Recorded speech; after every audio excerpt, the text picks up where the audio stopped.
தொடுகிறது. அன்று இமயத்தில் சேரன் கொடி பறந்த அந்த காலம் தெரிகிறது. அந்த காலம் தெரிகிறது.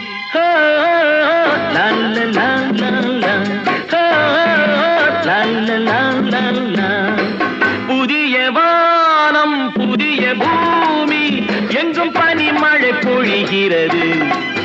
நான் வருகையிலே என்னை வரவேற்க வண்ண பூமழை பொழிகிறது.